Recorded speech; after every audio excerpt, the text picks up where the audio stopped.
So again, there are a lot of questions about the SEBI ban on short selling. I will not try to beat around the bush like people keep talking in so many ways. Let me try and explain it in very very simple terms. Let us understand what SEBI has done. Okay, they are basically saying that there are two types of people in this world, for in our eyes at least, SEBI's eyes. One is the FIIs, and the others are whoever is the remaining retail investors. So they're saying FIIs, if you are short selling, right, then please disclose it immediately at the time of short selling. So let us say early in the morning, 9:30, I'm trying to short sell a certain stock. Like let's take Adani only, because this whole thing came as a fallout of the Adani Hindenburg saga, right? Supreme Court's directions, they are just trying to make rules which are in compliance with what the Supreme Court wanted. So you sell at 9:30. If you are an institutional investor, you have to disclose immediately. Okay, so it will start appearing on the screen, and you will get to know people who understand the markets. Then the hourly reports will start showing that you are an FII and you have short sold that particular stock. And by the way, all the FNO stocks now are going to be covered in allowing this short selling. Okay, so there's no ban as such. All right. So it starts appearing that these stocks have been short sold. These are the people who have short sold. It's more like, say, if Hindenburg were to come now and short sell, then it will immediately appear that they have short sold this particular stock. So people are alerted. On the other hand, they're saying if you're a retail investor, then morning you, let us say, before the end of the day, you have to give your position if it's a short sold position. Okay, before the end of the day. Now, what happens is if you short sell in the morning, but if you cover it up by, let's say, 3 o'clock, then your net position is zero. So this will impact only those retail investors who are carrying forward their position. They will not be able, because they will not be able to carry forward. Otherwise, they will have to disclose it. So they may not carry forward. They may just try to square it up by the end of the day. Okay, not carry forward.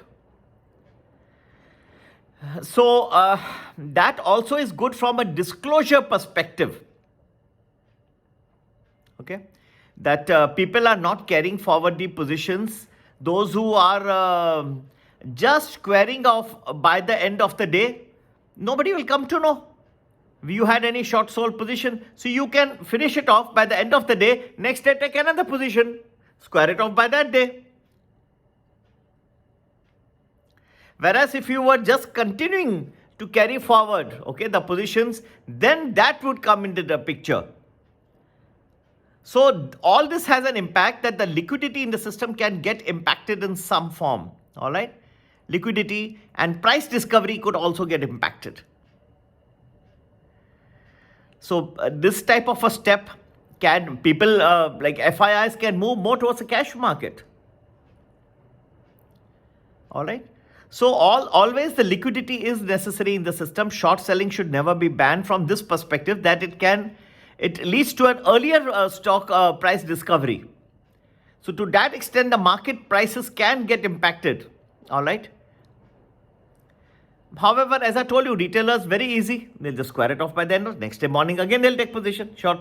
Again, they'll square it off. But this definitely, all in all, gives a little fillip to people who are buying and holding for a period of time. Okay. So, like squaring off has got some commissions, some costs involved. Okay. There are also some capital gains issues. Nobody talks about that from the income tax perspective. Because you are just short selling, you're closing it, it becomes like, let us compare two cases. If one is, if you're carrying forward for like a month, short sold positions, whereas every day you're squaring off. Nobody will tell you that, I'm telling you in the video. Then that will become a speculative gain. Whereas if you had carried it forward continuously for 1 month, that position, right, without the burden of squaring it up by the end of the day, then that would be something very different. That can be treated as a short-term capital loss or a gain. Whereas here it is definitely you're selling it in the morning, okay, and you're covering it up at a lower cost at the end of the day, such speculative gain, subject to maximum rate of taxation. So nobody will tell you, but SEBI with these norms has hit more than one bird with one stroke. Look at the beauty, all right? They have tackled from the taxation perspective also. Nobody is thinking that far. They are only saying, people are asking me what will be the impact on Monday. Well, I don't think that this per se can shake the market. But there are other factors which are coming into play, and that can trigger a correction in the markets, and that can happen very soon. So you be careful from that perspective.